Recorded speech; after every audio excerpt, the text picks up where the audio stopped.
오늘도 레전드 채널을 방문해주셔서 대단히 감사합니다. 시원통쾌 감동 눈물 레전드 사연 바로 시작하겠습니다. 안녕하세요. 저는 중년 남성입니다. 젊었을 때 일찍 결혼했어요. 너무나 일찍 결혼한 탓에 모든 게 서툴렀고 그렇게 저는 이혼을 하게 되었습니다. 이혼이 상처 때문인지 그 이후로 여자를 한 번도 만난 적 없고 일만 하고 살았네요. 아마 제가 결혼을 일찍 했던 것은 애정결핍 때문이 아닐까 싶습니다. 저는 강원도 한 골짜기에서 자랐어요. 제가 살았던 시절만 해도 어린 소 사와서 키워 팔고 그 돈으로 애들 키우고 그랬습니다. 저희 집은 가난한 집이라서 소도 없었습니다. 어머니께서 산 뒤에서 나무를 잔뜩 해와 시장에다 내다 파시면서 저희 가족을 뒷바라지 하셨고요. 아버지께서는 사업을 하셨지만 빚만 계속 있었던 상황입니다. 어머니가 시장에서 나무를 파셔봤자 얼마나 버셨겠어요. 저와 제 남동생들은 하루 종일 쫄쫄 굶고 사는 게 태반이었죠. 그러다 안 되겠다 싶으면 참외밭에서 서리하고 밭주인 안 볼 때 무 뽑아서 옷에 싹싹 비벼 흙을 털어낸 뒤 우걱우걱 씹으며 허기를 달랬지요.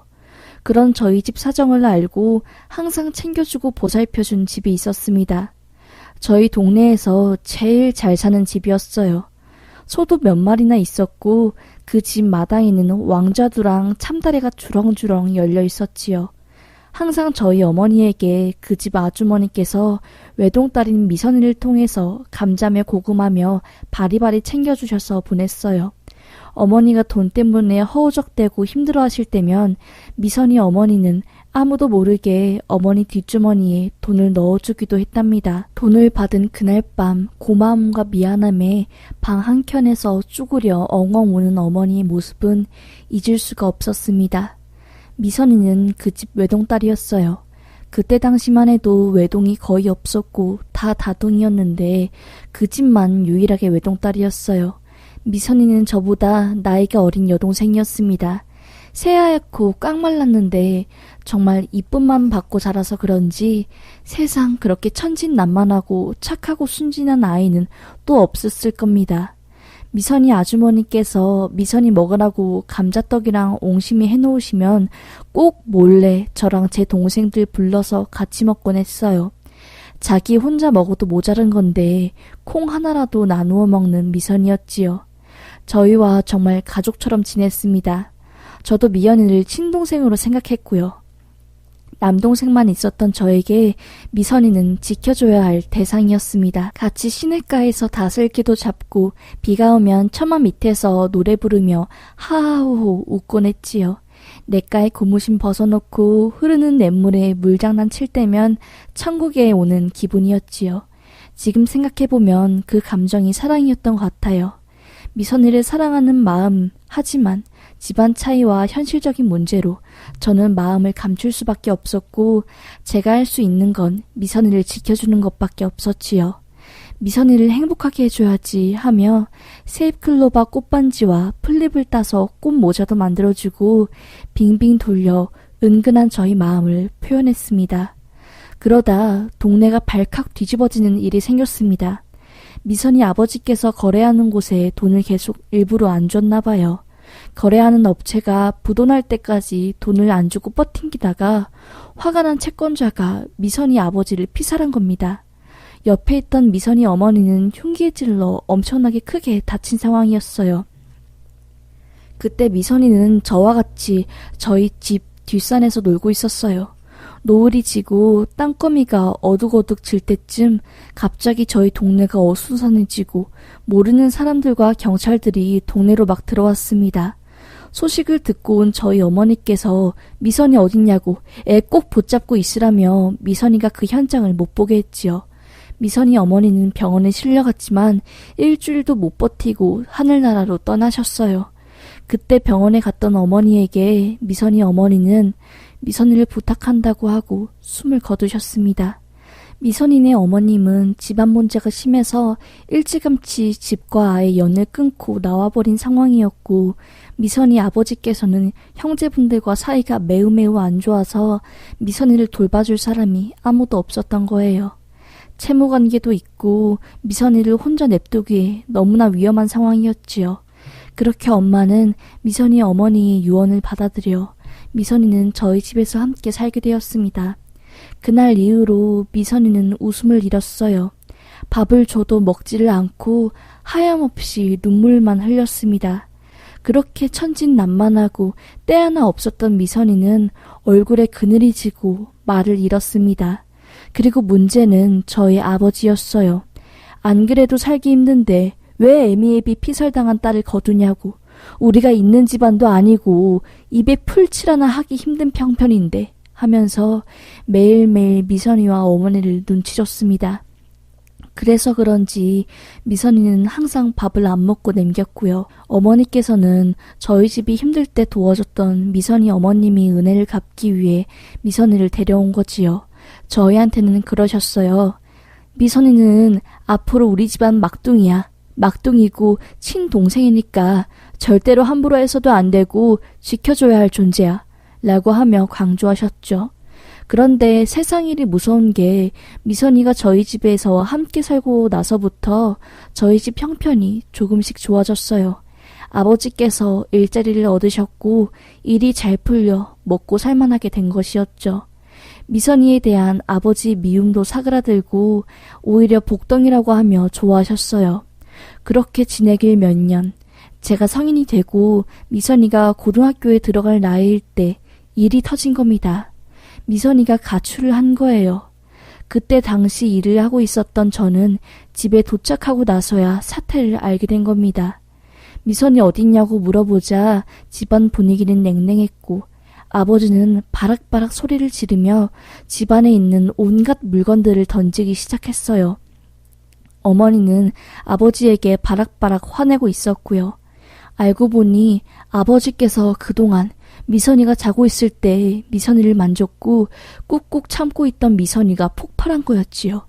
저를 뺀 모든 가족들이 다 집에 있는 상황에서 미선이가 그동안의 이야기를 폭로했고 화가 난 아버지가 미선이를 냅다 팬 겁니다. 미선이 말을 들은 어머니는 화가 머리 끝까지 올라 아버지를 밀쳤고 아버지는 주방 밑에 있던 도자기를 어머니한테 던지고 미선이를 눕혀 밟고 난리가 난 겁니다. 미선이는 그 길로 집을 나간 거였고요. 화가 나기도 하고 너무 분노가 참이로 올라 아버지에게 인생 처음으로 화를 내고 방에 들어가 엉엉 울었습니다. 미선이를 찾아야겠다 생각하며 밖에 나가려는 순간 제 책상 밑에 편지가 있는 겁니다. 미선이가 쓴 편지였어요. 네, 미선이는 이미 집을 나갈 계획으로 가족들에게 아버지의 짓거리를 폭로하고 편지까지 써놓은 거였습니다. 저는 편지를 보고 엉엉 울 수밖에 없었어요. 오빠, 나 미선이야. 오빠가 이 편지를 보고 있을 때쯤 나는 집에 없을 거야. 골칫덩어리, 식충이 같은 내가 이 집에 들어와 많은 사람들을 힘들게 한 것 같아. 그래도 나는 이 집에서 살면서 행복했어. 항상 나한테 웃음을 주려고 하고 나 밥 안 먹을 때면 걱정돼서 어떻게든 뭐라도 먹이려고 하는 오빠가 없었다면 난 아마 버티기 힘들었을 거야. 오빠 너무 고마워. 오빠는 나를 친동생으로 생각하고 아껴줬잖아. 나에게는 오빠는 친오빠 그 이상이었던 것 같아. 그니까 오빠를 내가 많이 좋아한 것 같아. 오빠 좋아했어. 내가 많이 사랑했어.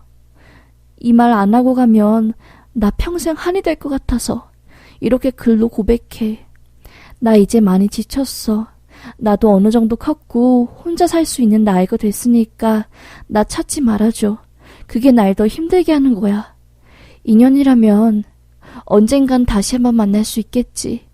고마웠어, 오빠. 어머니한테도 감사하다고 전해주고 동생들한테도 못해준 게 많아서 미안하다고 전해줘. 라는 내용이 편지였습니다. 바보, 나도 널 친동생 그 이상으로 생각했는데 너가 생각한 것보다 나는 널 더 좋아했는데 내 마음을 숨길 것뿐인데. 억장이 무너졌습니다. 아버지가 너무 혐오스러웠고 이 상황을 막지 못한 제가 무능력하고 한스러웠습니다. 그렇게 저는 정말 큰 절망에 빠졌어요. 그날 이후로 급속도로 저희 가족은 분열되었습니다. 아버지는 집을 나가셨고 어머니는 매일 밤을 눈물로 지새웠어요. 저는 남은 동생들을 위해 일을 계속해서 할 수밖에 없었습니다. 너무나 힘든 인생이었어요. 누구에게 하나 기댈 곳이 없었고 속마음을 털어놓을 상대가 없었습니다. 매일 암흑 같았던 삶에서 그나마 내가 한 발 한 발 내디딜 수 있었던 이유는 미선이었습니다. 그런 미선이가 없어지니 모든 게 무너져 버릴 것 같더라고요. 생사라도 알면 좋으련만 도대체 그 어린애가 어디로 가서 무엇을 하며 살고 있는지 도무지 알 길이 없었습니다. 어쩔 땐 미선이가 저한테 살려달라고 울부짖는 장면이 꿈에 나와 식은땀을 뻘뻘 흘리며 자다가 깨어난 적도 있었고 미선이를 머릿속에서 지울 수가 없었어요. 그런데 참 시간이 약인 건지 지워지지 않을 것 같았던 미선이가 점점 희미해지더라고요.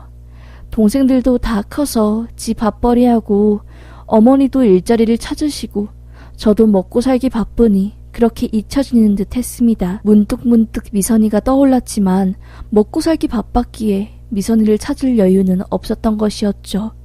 중간중간 저도 여자친구를 사귀고 후에는 결혼을 했다가 이혼까지 했으니 말이죠. 불우한 환경의 첫째로서 항상 사랑과 관심이 고팠고 그렇게 저는 판단력이 명확하지 않는 이른 나이에 결혼과 이혼 두 가지를 전부 경험하게 된 겁니다.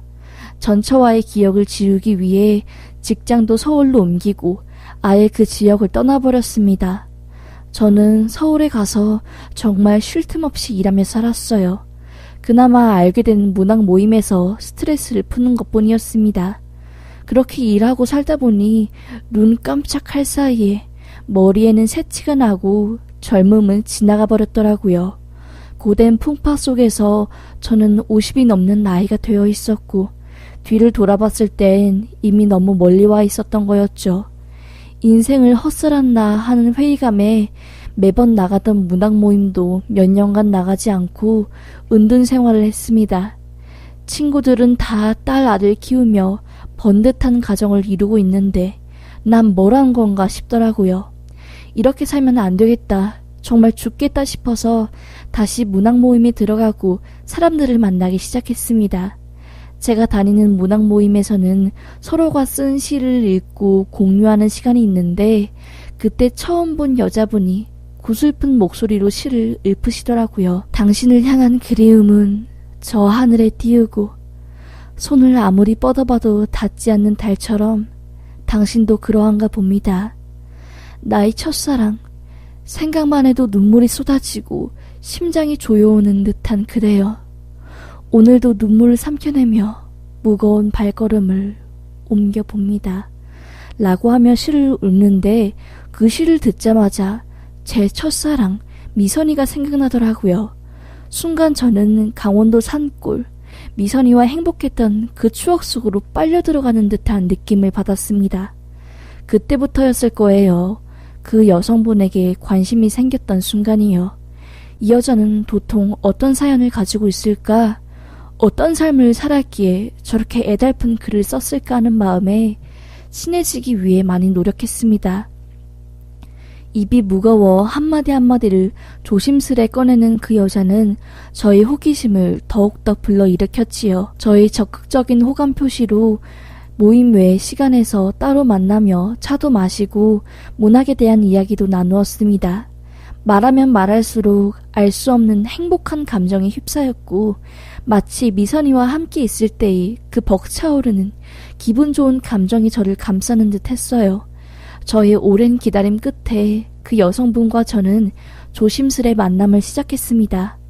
황혼에 시작한 연애라 오히려 젊었을 때보다 더 조심스러웠고 혹시라도 상처를 줄까 생각하고 또 생각하는 만남이 되었어요. 그렇게 저희는 서로에 대한 신뢰 위에 사랑을 쌓고 결국 하룻밤을 같이 보내게 되었습니다. 사랑하고 소중한 사람이었기에 너무나 조심스러운 손길로 그녀를 다루었어요. 밑옷을 벗은 그녀의 등 뒤를 보는 순간 저는 너무나 깜짝 놀랐습니다. 미선이 등 뒤에 있던 커다란 흉터가 그녀의 등 뒤에 똑같이 있는 겁니다. 저는 깜짝 놀라 순간 미선이 흉터라고 말했어요. 그러자 그녀도 깜짝 놀라 오빠가 어떻게 미선이라는 이름을 알아? 라고 하며 당황했죠. 저도 놀라서 정연아, 너야말로 미선이를 어떻게 알아? 미선이 나 강원도 살 때 우리 집에서 살았던 내 첫사랑, 내 여동생이야. 라고 하자 갑자기 그녀가 펑펑 우는 겁니다. 오빠 내가 미선이야. 내가 미선이라고. 내 이름 정연이는 개명한 거야. 라면서 엉엉 우는 겁니다. 어렸을 때 미선이는 너무나 하얗고 그런 존재였는데 미선이가 그녀일 줄은 꿈에도 몰랐습니다. 몇십 년이라는 세월이 흘렀기에 예전의 미선이의 얼굴은 거의 보이지 않았어요. 그녀는 본인이 과거를 지우고 싶어서 얼굴에 손도 댔고 이름도 바꾸는 등 많은 시도를 했다고 하더라고요. 미선이인 것을 알고 나니 그제서야 미선이의 눈매가 보이는 듯 했습니다. 유난히 두툼하고 앵두 같았던 입술도 보였고요. 깜짝 놀랐습니다. 저도 그때와 달리 지금은 살도 많이 찌고 나이살 때문에 많은 게 변한 상태였고요. 50이 넘은 아저씨니 말이죠. 미선이는 오빠, 정말 나 상상도 못했어. 오빠일 줄은. 이제 보니 웃을 때 오빠 얼굴이 보이네. 오빠 나이 들면서 쌍꺼풀도 생겼구나. 더 멋있어졌어. 정말 근사해졌어. 분위기도 있고. 오빠, 내가 문학 모임에서 첫날 읽은 글씨 오빠에 대한 내용이야. 난 한 번도 오빠를 잊은 적이 없어. 그날 그렇게 집에 나와서 무작정 서울로 상경해 밖에서 자기도 하고 시설 이곳저곳 돌아다니며 먹을 거 해결하며 보냈어. 나 정말 힘들었어. 세상이 싫어서 절에도 들어가 봤고 남들 앞에서 무릎 꿇고 빌빌 긴 적도 있고 죽고 싶을 때면 나를 걷어주는 어머님이랑 오빠 생각이 나서 참아 못하겠더라. 얼마나 보고 싶었는데 꿈에서라도 만났으면 좋겠다. 이번 생에는 오빠와의 연이 아니구나 했는데 이렇게 만나다니 하면서 꺽꺽 숨 넘어갈 듯이 눈물을 흘렸습니다. 저도 손이 덜덜 떨렸어요. 미선이가 남동생이랑 놀다가 옷 뒤에 불이 붙었고 불 붙은 옷이 미선이 날개뼈부터 허리 중간까지 쫙 붙어 화상을 크게 입었거든요. 그때 저희 집도 돈이 넉넉하지 않아 제대로 병원도 못 보내주고 미선이가 엎드려 있으면 제가 미선이 등에 매일 2번씩 약 발라주며 그 진물난 상처를 치료해줬는데 흉터가 져서 오는 미선이에게 오빠가 돈 벌면 서울에서 흉터 수술 시켜주겠다고 했는데 그 흉터로 인해 저희가 다시 재회하게 될 줄은 꿈에도 몰랐던 거였죠. 그날 밤 저희는 떨어진 수십 년간의 세월의 애환을 쏟아냈습니다. 밤새도록 울고 웃으며 어릴 때의 추억을 회상하고 그간 삶의 고통을 어루만져 주었습니다. 개울가에 고무신 벗어서 송사리 잡고 거미줄에 걸린 잠자리 구해주고 냇가에 된장 풀어 고기 잡았던 지금은 꿈도 꿀 수 없는 그 시절을 함께한 그녀를 다시 만나 너무나 행복했고 감사했습니다. 건빵 한 봉지로 몇 날 며칠을 아껴 먹어도 행복했던 땅에 있는 물을 서리에서 탈탈 털어 와그작 씹어 먹어도 웃음이 났던 그 시절로 다시 돌아간 것만 같았습니다. 그렇게 저는 미선이를 기적처럼 다시 만날 수 있었고 외롭고 공허했던 마음이 채워지는 듯 했습니다. 전국 곳곳을 돌아다니며 떠돌이 생활 비슷하게 살아왔던 미선이는 제가 살고 있는 집으로 들어와 살게 되었고 저희는 수십 년 전 이루지 못한 사랑을 흰머리가 나고 피부가 쭈그레지고 주름이 드는 중년의 나이에 다시 만나 기적 같은 사랑을 시작하게 되었습니다. 내가 그간 고생했던 거는 미선이를 만나기 위함이었구나 싶더라고요. 하루하루가 행복했고 감사했습니다. 그렇게 저희는 함께 살며 그간 못다한 사랑을 하고 있습니다. 마치 10대 아이처럼 손잡고 공원 가고 커피숍 가고 하는 삶을 살고 있네요. 고되고 힘든 일을 하는 하루는 똑같지만 이제는 쓸쓸하고 차가운 공기가 나를 집에서 맞아주는 게 아닌 포근하고 사람 사는 온기가 느껴지는 집이 그녀와 함께 저를 맞아주네요. 이제야 행복합니다. 이제 웃을 수 있게 되었습니다. 삶을 포기하고 싶었던 그날을 견디고 새 삶을 산 듯합니다.